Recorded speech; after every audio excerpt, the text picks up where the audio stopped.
Guys, welcome to my English classes. तो तैयार हो जाइए इंग्लिश क्लासेस के लिए।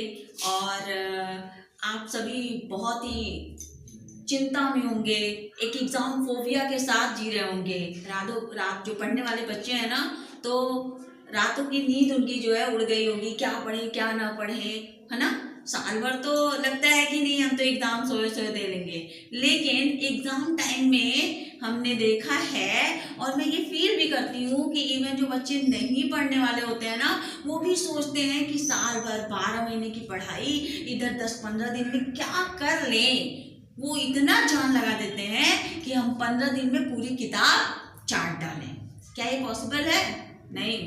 अगर कोई भी दवाई ले लीजिए, हाँ, हमें कोई बीमारी है और हम चाह रहे हैं कि एक खांसी आ रही है, एक शीशी दवा एक रात में पी जाए और ठीक हो जाएंगे, होगा क्यों? क्योंकि दवा जहर भी तो काम कर सकता है। कोई चीज खाना ही है, बहुत दुबले पतले हैं, 3 दिन से नहीं खाया, 3 दिन का खुराक इकट्ठे खा लें, पॉसिबल है कि क्या हम मोटे हो जाएंगे? जी नहीं, जो है उससे भी वर्स्ट हो जाएगा कंडीशन। तो खैर, ये तो अलग बात थी। तो मैं आपको नर्वस नहीं करना चाहती, मैं मोटिवेट करने जा रही हूँ कि आप बिल्कुल भी नर्वस मत होइए। अब जो होगा वो देखा जाएगा। बस जो भी 2-4 दिन बचे हैं, चाहे वो सीबीएसई वालों के लिए, क्यों? क्योंकि सीबीएसई वालों का पहला पेपर इंग्लिश का है और अभी भी 4 दिन में देखते हैं आप कितना लगा दीजिए अपने आप को, कितना। जो नहीं पढ़ते हैं और जो पढ़ रहे हैं वो तो उनका तैयारी है, फिर भी फटाफट तैयारी में लग जाइए। और यूपी बोर्ड वालों का कब से है? 24। ठीक है, तो जल्दी से मैं जो बता रही हूँ, इससे पहले आपको एक वीडियो मिला होगा जिसमें मैंने आपको इम्पॉर्टेंट पोएम के एक्सपेक्टेड स्टैंजास बताए, राइट। उसमें कुछ पोएम थे जिसमें 1 या 2 थे और कुछ पोएम ऐसे भी हैं जो लॉन्ग हैं, तो उसमें भी मैंने जो है शॉर्ट आउट किया है और आपको वीडियो बना करके भेजा है, राइट। तो वो सारे स्टैंजास आप अच्छे से उसकी समरी पढ़ लीजिएगा, या तो पूरी पोएम की समरी पढ़िए या जो मैंने स्टैंजास भेजे हैं उसको पढ़ करके उसकी हिंदी में समरी समझिए और देखिए कि वो क्या कह रहा है।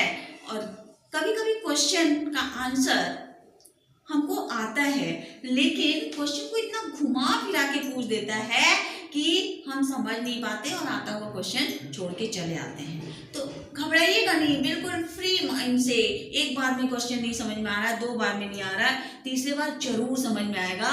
उसको समझिए कि वो कह क्या रहा है, वो कह क्या रहा है, और आप आंसर लिख लेंगे, राइट। नहीं कुछ समझ में आ रहा, सेंट्रल आइडिया है, कुछ तो समरी, कुछ तो समझ में आएगा क्या कह रहा है। ऐसा उस पोएम का समरी क्या है, उस पोएम में क्या बात किस चीज पे एम्फेसाइज किया गया है, इतनी बातें तो ध्यान आएंगी, राइट। उसी में से पूछता है। तो खैर उसको हम छोड़ते हैं। उसमें 1-2 पोयम मैंने छोड़ दिया था, राइट। अब वो पोयम इसमें कवर कर रही हूँ। आज मैं आपको बताने जा रही हूँ कि वो कौन कौन से पोयम हैं, वो कौन कौन से पोयम्स हैं जो आपके बोर्ड के एग्जाम में सेंट्रल आइडिया और स्टैंजा से रिलेटेड क्वेश्चन के लिए इंपॉर्टेंट है, राइट। सेंट्रल आइडिया भी उसी पोएम का आ सकता है और उसी पोएम से स्टैंजास बेस्ड क्वेश्चन भी आ सकते हैं। वंस अगेन, वो कौन कौन से पोएम हैं जिससे सेंट्रल आइडिया भी पूछा जा सकता है और स्टैंजा बेस्ड क्वेश्चन भी पूछा जा सकता है। तो बिना समय गवाए जल्दी से आप या तो इसका स्क्रीनशॉट लीजिए या फिर कॉपी कलम से इसको लिख डालिए। वो पोएम है, पहले तो हम सेंट्रल आइडिया की बात करते हैं। The tree fog, right, Amanda, the fire and ice, the dust of snow. These are the poem. These are the poem. ये वो पोयम है जो कि आपके 4 दिन बाद जो आने वाला एग्जाम है सीबीएसई बोर्ड का, राइट, उसमें इससे related question, stanza based question आ सकते हैं। और जो आप यूपी बोर्ड के बच्चे हैं वो उनको सेंट्रल आइडिया और स्टैंजा बेस्ड क्वेश्चन दोनों के लिए ये पोयम क्या है? इम्पॉर्टेंट है, इसमें कुछ पोएम्स ऐसे हैं जो मैंने पहले वीडियो प्रोवाइड किया था उसमें मैंने नहीं दिया था, इसलिए मैं इसमें लिख रही हूँ कि ये पोएम जो है the tree, fog, Amanda, the fire and ice, the dust of snow, ये पोएम सेंट्रल आइडिया भी इससे तैयार करिएगा और स्टैंजा बेस्ड क्वेश्चन भी याद करिएगा। अब फॉग का बता दें तो छोटा सा स्टैंजा है, दोनों ही पढ़ लीजिएगा। अमांडा का मैंने प्रोवाइड ही कर दिया है, ठीक है। द फायर एंड आइस का भी मैंने स्टैंजा प्रोवाइड कर दिया है। द डस्ट ऑफ स्नो, एक wild animal, sorry the tiger in the zoo, इसमें मैंने नहीं लिखा है, एक पोएम छूट रहा है, the tiger in the zoo, ये भी बहुत ही इंपॉर्टेंट पोएम है जो कि सेंट्रल आइडिया भी इससे आता है और स्टैंजा बेस्ड क्वेश्चन भी आता है। और इस चैप्टर से, इस पोएम से ये क्वेश्चन तो पक्का बनता है कि टाइगर इन द जू और टाइगर इन द फॉरेस्ट, इन दोनों में कंट्रास्ट पूछ सकता है कि एक जंगल का जो टाइगर है उसके में और एक जू में जो बंद है उसके में क्या अंतर है। अपने आप को इमेजिन करिए कि आपको जेल में बंद कर दिया जाए और कोई आपका फ्रेंड है उसको फ्रीडम दे दिया जाए, आप कैसा, या आप ही को एक बार जेल में रखा जाए फिर एक बार फ्री कर दिया जाए, आप सोचो कि कौन सी लाइफ, मतलब क्या अंतर फील करते हो। सेम एज ईयर कि जंगल का शेर कैसा फील कर, मतलब जंगल के शेर में और सर्कस का शेर यानी जू के अंदर जो बैठा हुआ शेर है, दोनों में क्या कंट्रास्ट है, दोनों में क्या कंट्रास्ट है। ये क्वेश्चन बहुत ही इंपॉर्टेंट है जो इस पोएम से आ सकता है, राइट।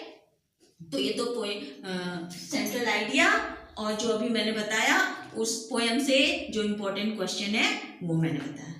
और क्या चीजें आ सकती हैं, ये सारे पोएम्स जो हैं इनसे रिलेटेड जो क्वेश्चन है वो क्वेश्चन क्या आ सकते हैं, क्यों, क्योंकि अगर यूपी बोर्ड की बात करूं तो यूपी बोर्ड में क्या है कि एक क्वेश्चन देगा और उसके साथ ऑप्शन में पोएम देता है कि या तो आप क्वेश्चन को अटेम्प्ट करिए या फिर पोएम को अटेम्प्ट करिए। But on the other hand CBSE board में ऐसा नहीं है, सीबीएसई बोर्ड में पोएम का ऑप्शन नहीं है, आपको करना ही करना है, कंपलसरी है क्वेश्चन में। लेकिन यूपी बोर्ड में ऑप्शन है या तो आप क्वेश्चन अटेम्प्ट करिए या फिर पोएम लिखिए। तो क्वेश्चन भी इसलिए मैं बता रही हूँ कि यूपी बोर्ड के लिए भी तैयार हो जाएगा और सीबीएसई बोर्ड के लिए। तो अभी तो the tiger in the zoo का बताया। अब अगर हम फॉग की बात करें, फॉग या ट्री की बात करें, ट्री की बात कर लें, अमांडा की बात कर लें, इन दोनों पोएम में, इन दोनों पोएम को पढ़िए, ठीक है। तो आप ये समरी निकालते हैं कि freedom, what is the importance of freedom, freedom का क्या महत्व है, कौन who doesn't want to be free, कौन स्वतंत्र होना नहीं चाहता है, नेचुरल हैबिटेट सबको पसंद है, राइट। शेर को पिंजरे में बंद कर दीजिए, राइट, तो वो वहां अच्छा नहीं लगेगा, उसको चिड़िया को आप लाख सोने का पिंजरा दे दीजिए, उसको वो सारी चीजें दीजिए जो बाहर फल फूल कीड़े मकोड़े जो भी जैसा जो खाता हो, जो भी चिड़िया जो भी खाती हो उसको आप सोने के पिंजरे में दे दीजिए, वो सारी चीजें दे दीजिए जो खाती है, बट वो सर्वाइव उतने दिन तक नहीं कर सकती जितना वो नेचुरल हैबिटेट में कर सकती। वही चीज सेम अगर पेड़ की बात कर लें, एक प्लांट आप इंडोर होता है, एक आउटडोर होता है। तो इंडोर प्लांट जो हम डेकोरेशन के लिए अपने घर में लगाते हैं, क्या है, हमारा सेल्फलेसनेस जो है शो करता है कि हम अपने अम्यूजमेंट के लिए चिड़िया को पिंजरा में रखते हैं, पेड़ को अंदर लगाते हैं, ठीक है। इंडोर प्लांट होता है कमरे के अंदर, मनी प्लांट है, बहुत सारे डेकोरेटिव प्लांट है जो कि हम अपने कमरे के अंदर लगाते हैं। लेकिन वो प्लांट और जो फॉरेस्ट का प्लांट होता है दोनों में बहुत फर्क है, राइट। फॉरेस्ट का प्लांट खुले में अपने अनुसार इधर भी जा सकता है उधर भी जा सकता है ना।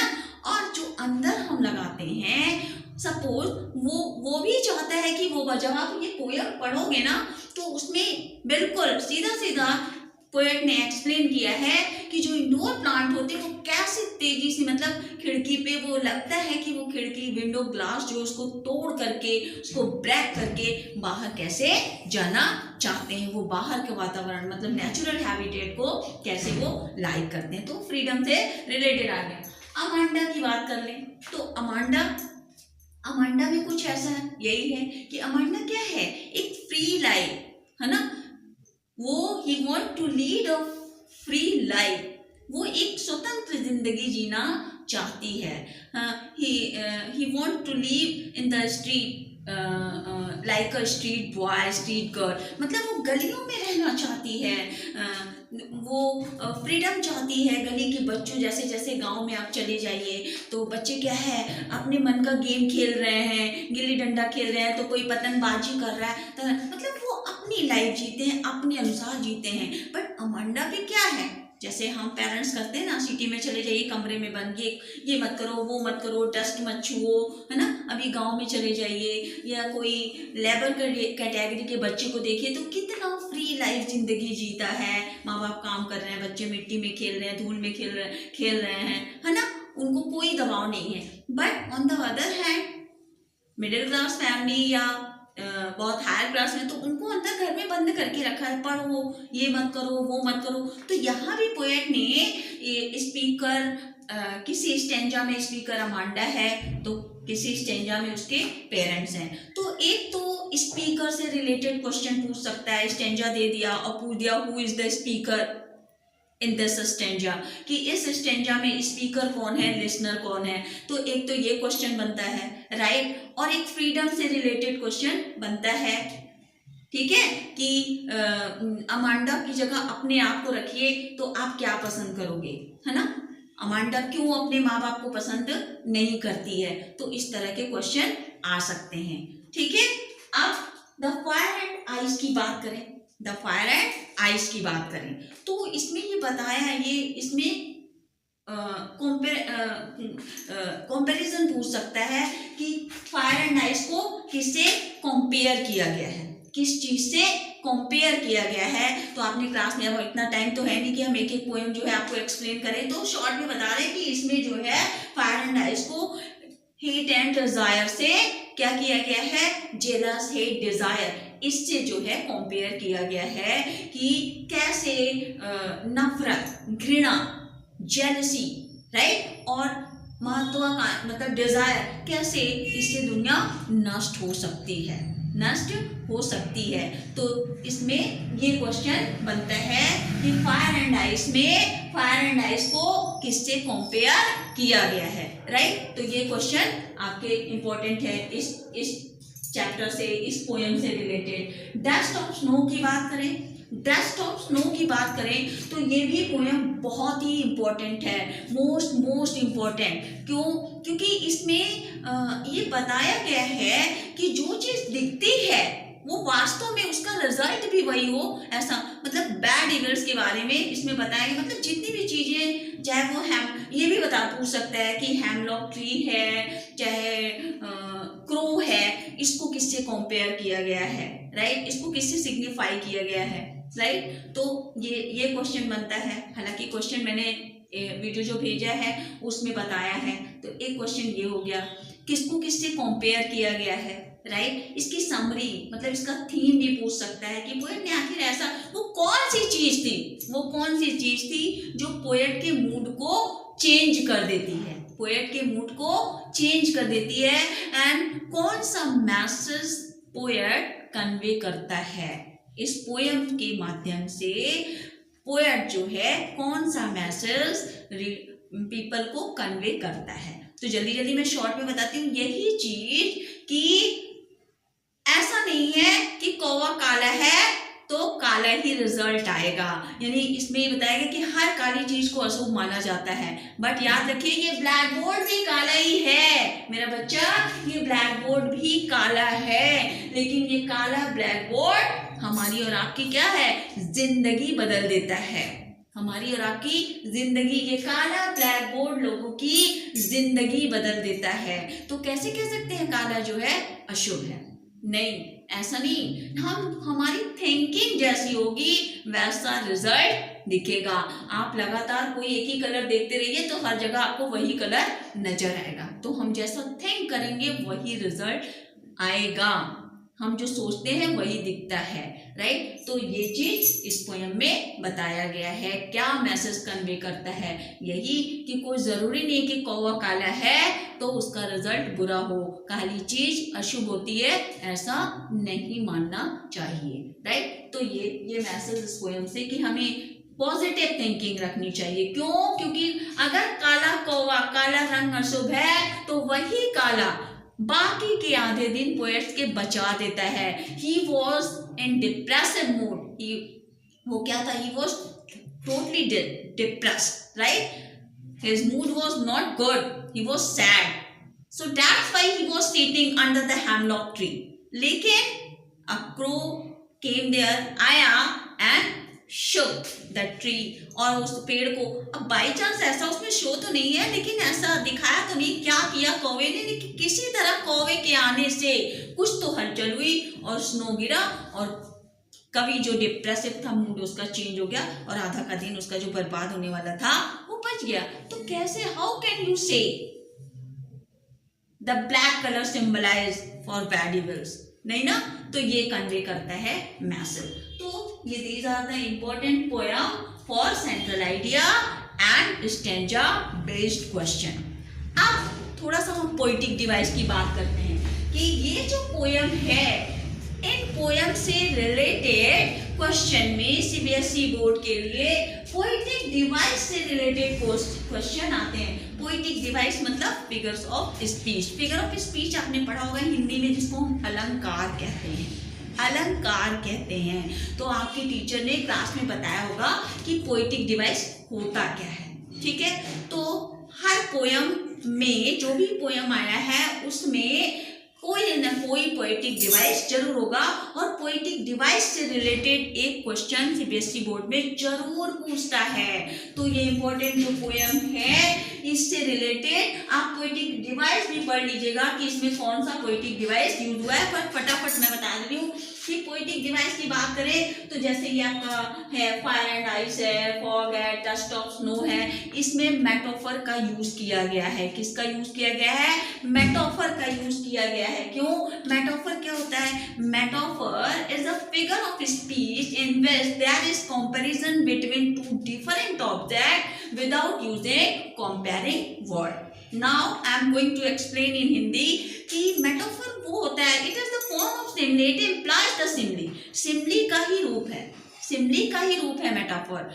सिमिली में जैसे क्या होता है? दो डिफरेंट ऑब्जेक्ट का तुलना होता है। जस्ट हियर मेटाफर में भी दो चीजों की तुलना होती है, लेकिन जो कंपेयरिंग वर्ड होता है लाइक और एज, वो यूज नहीं होता है। तो आप देख सकते हैं कि फायर एंड आइस में फायर एंड आइस में, फॉग में और डस्ट ऑफ स्नो, ये these are the poems in which metaphor has been used। ये तीन पोयम है, these are the poems in which metaphor has been used। In poem में metaphor का use किया गया है, याद रखिएगा। क्यों? क्योंकि इन तीनों ही पोयम में तुलना की गई है, राइट। फॉग में भी किया गया है, कैट की तुलना फॉग, कैट के फीट की तुलना फॉग से की गई है, ठीक है।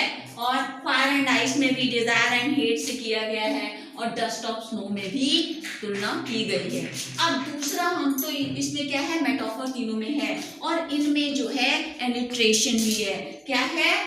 अब हम इमेजरी की बात करें। दूसरा डिवाइस क्या है? इमेजरी। इमेजरी क्या होता है? इमेजरी कौन सा पोएटिक डिवाइस होता है? जिसमें हम इमेजिन करते हैं कि हम ये होते, क्या ये कर लेते, ये कर लेते। तो इन द पोएम ये अमांडा में, अमांडा आप पढ़िएगा, उसमें वो इमेजिन करती है काश में ये होती तो ये होता, ऐसा होता, काश में गली के लड़कों जैसी होती, काश में फिश की तुलना की गई, काश में शी में परी जैसे होती। तो वो इमेजिनेशन में जीती है।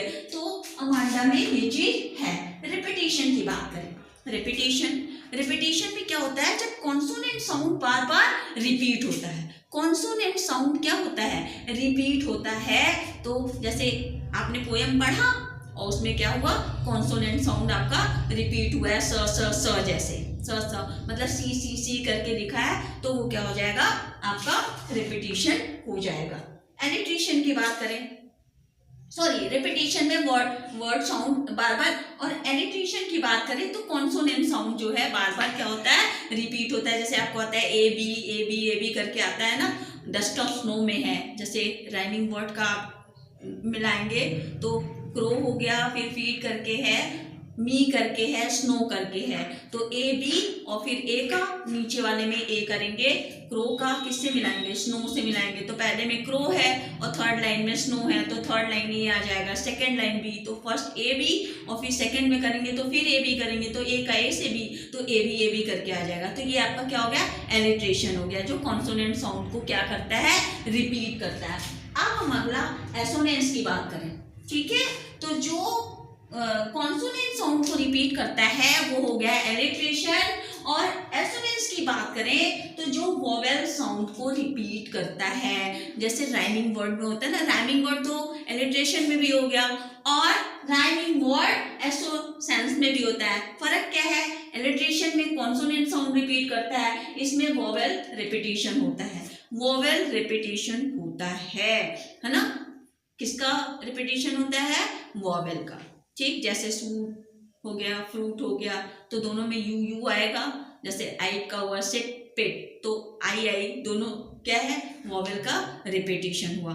तो ये तो हो गया पोएटिक डिवाइस से रिलेटेड क्वेश्चन हो गए, और अभी इसके पहले मैंने जो बताया था वो हो गया। तो there is no need to worry about the examination, ठीक है, एग्जाम की चिंता करने की जरूरत नहीं है, फटाफट कम समय में ये सारी चीजें आप तैयार कर डालिए, पोएटिक डिवाइस से रिलेटेड क्वेश्चन और जो सारी चीजें मैंने बताई हैं वो कर लीजिए। यकीन मानिए अगर आप सो गए तो इसको खो गए, जागना है और उसको पढ़ना है, और जल्दी जल्दी ये सारी चीजें तैयारी कर लीजिए।